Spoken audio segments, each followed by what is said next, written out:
সূর্য ও পৃথিবীর ধ্বংস, বিজ্ঞান আর কোরআনের এক বিস্ময়কর মেলবন্ধন। সূর্য, যাকে আমরা প্রতিদিন দেখি, যার আলোয় জগৎ জেগে ওঠে, যার তাপে গাছপালা বাঁচে, নদী বয়ে চলে আর প্রাণী জগৎ টিকে থাকে। প্রশ্ন হলো, এই সূর্য কি চিরন্তন?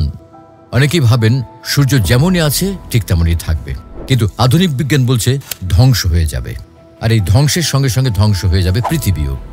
আজ আমরা জানবো কিভাবে ধ্বংস হবে সূর্য, কি ঘটবে পৃথিবীর ভবিষ্যতে, এবং এর সবকিছু কিভাবে আগেই বলা হয়েছে কোরআনে। সুপ্রিয় দর্শক, সূর্য আসলে কোনো সাধারণ বস্তু নয়। এটি একটি নক্ষত্র, একটি জ্বলন্ত আগুনের গোলা, যার ভেতরে প্রতি মুহূর্তে হাইড্রোজেন গ্যাস মিলিত হয়ে হেলিয়ামে রূপান্তরিত হয়। এই প্রক্রিয়াকে বলে নিউক্লিয়ার ফিউশন, আর এই প্রক্রিয়াতেই উৎপন্ন হয় আলো ও তাপ, যা আমাদের পৃথিবীকে বাঁচিয়ে রাখে। বিজ্ঞানীরা বলছেন সূর্য প্রতিদিন প্রায় ৬০ কোটি টন হাইড্রোজেন খরচ করছে। এটি চলতে চলতে একদিন হাইড্রোজেন ফুরিয়ে যাবে, অর্থাৎ সূর্য তার জ্বালানি ক্ষমতা হারাবে। প্রশ্ন হলো, তখন কি হবে?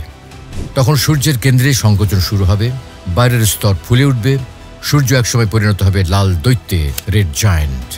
সেই সময় সূর্যের ব্যাস হবে এতটাই বড় যে বুধ, শুক্র, এমনকি পৃথিবীও হয়তো গিলে ফেলবে সে। আর যদি গিলে না ফেলে, তবুও সূর্যের তাপে পৃথিবীর পৃষ্ঠ জ্বলন্ত আগুনে পরিণত হবে। তারপর সূর্য তার বাইরের স্তর মহাকাশে ছড়িয়ে দেবে। গ্যাস তৈরি হবে এক রঙিন বলয়, যাকে বিজ্ঞানীরা বলেন প্ল্যানেটারি নেবুলা।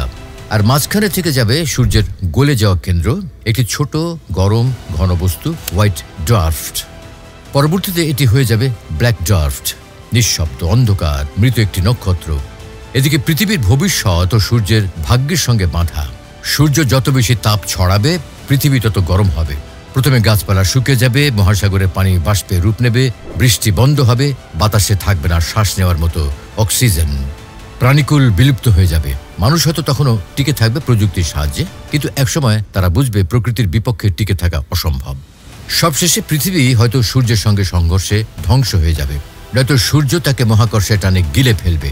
আর যদি বেঁচেও যায়, তবে তা হবে বরফে মোড়া, মৃত ও জনশূন্য এক গ্রহ। এগুলো কোনো কল্পনা নয়, এগুলো আধুনিক জ্যোতির্বিজ্ঞানের গবেষণায় উঠে এসেছে। হাবল ও জেমস ওয়েব টেলিস্কোপ দিয়ে বহু নক্ষত্রের এই জীবনচক্র বিজ্ঞানীরা পর্যবেক্ষণ করেছেন। তারা দেখেছেন নক্ষত্র জন্মায়, বড় হয়, লাল দৈত্যে পরিণত হয়, তারপরে মারা যায়। আর সূর্যের পরিণতিও হবে সেই পথেই। বিশ্বখ্যাত জ্যোতির্বিজ্ঞানী কার্ল সেগান বলেছিলেন, we are made of star staff. আমরা নক্ষত্রের ধ্বংসাবশেষ থেকেই তৈরি, এবং একদিন আবার সেখানেই ফিরে যাব। এবার আসি সেই বিস্ময়কর অংশে, যেখানে এইসব তথ্য পাওয়া যায় আজ থেকে প্রায় ১৪০০ বছর আগে নাজিল হওয়া কিতাব আল কোরআনে। সূরা ইয়াসিনের ৩৮ নম্বর আয়াতে আল্লাহ তাআলা বলছেন, সূর্য চলছে তার নির্ধারিত গন্তব্যের দিকে। আধুনিক বিজ্ঞান বলছে সূর্য নিজের কক্ষপথে চলছে এবং এক নির্দিষ্ট পরিণতির দিকে যাচ্ছে। কোরআন সেই সত্য বহু আগেই ঘোষণা করেছে। আবার সূরা তাকওয়ার শুরুতে বলা হয়েছে, যখন সূর্য মোচড় দিয়ে গুটিয়ে ফেলা হবে।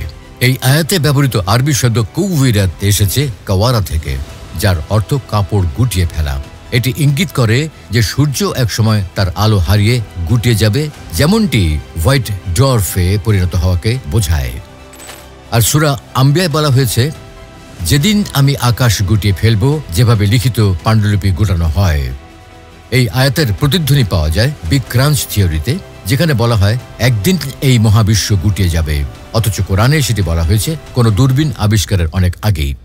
এছাড়াও সূরা ইনফিতার, ইনশিকাক ও জিলজালে কিয়ামতের ভয়াবহ দৃশ্য, আকাশের ফাটল, পাহাড়ের গলন, মাটির কাঁপুনি, সবকিছু চিত্রময়ভাবে বর্ণনা করা হয়েছে। এগুলো আজকের বিজ্ঞানের প্রেক্ষিতে আর কল্পনা নয়, বরং বাস্তব মহাসত্য। পশ্চিমা বিশ্বের বহু বিজ্ঞানী, যেমন ডক্টর মরিস বুকাই এবং ডক্টর কিথ মুর, তারা এই আয়াতগুলো বিশ্লেষণ করে বিস্মিত হয়েছেন। তাদের মতে এই কিতাব কোনো মানুষের লেখা হতে পারে না, এটা একজন সর্বজ্ঞ স্রষ্টার বাণী। যে কিতাবে সূর্যের ধ্বংস, পৃথিবীর ভবিষ্যৎ, এমনকি মহাবিশ্বের চূড়ান্ত পরিণতি অত্যন্ত নিখুঁতভাবে বলা আছে, তা নিঃসন্দেহে কোনো সাধারণ কিতাব নয়। এটা এক মহাজ্ঞান, এক মহাসত্য। আজ আমরা বুঝতে পারি বিজ্ঞান বলছে সূর্য ধ্বংস হবে, কোরআন বলছে সূর্য ধ্বংস হবে। বিজ্ঞান বলছে পৃথিবী হারিয়ে যাবে, কোরআন বলছে পৃথিবী ক্ষণস্থায়ী। সুপ্রিয় দর্শক, আজ আপনি যা জানলেন তা শুধু সূর্য বা পৃথিবীর ধ্বংসের গল্প নয়, এটি এক আশ্চর্য মিলনবিন্দু, যেখানে বিজ্ঞান থেমে দাঁড়ায় কোরআনের সামনে, যেখানে হাজার কোটি টাকার গবেষণা এসে মিলে যায় ১৪০০ বছর আগে নাজিল হওয়া এক আসমানি গ্রন্থের আয়াতে। আপনি জানলেন সূর্য একদিন নিঃশেষ হবে, পৃথিবীও হারিয়ে যাবে, মহাবিশ্বও গুটিয়ে যাবে। আর কোরআন সেই বাস্তবতাকে বহু আগেই ঘোষণা দিয়েছে, কোনো টেলিস্কোপ ছাড়াই, কোনো গবেষণাগার ছাড়াই। এখানেই প্রশ্ন ওঠে, বিজ্ঞান আগে না কোরআন?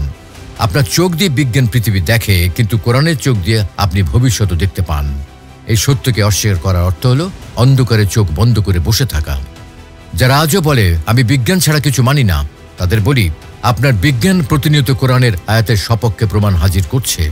কোরআন বিজ্ঞানের বিপরীতে নয়, বরং তার ঊর্ধ্বে।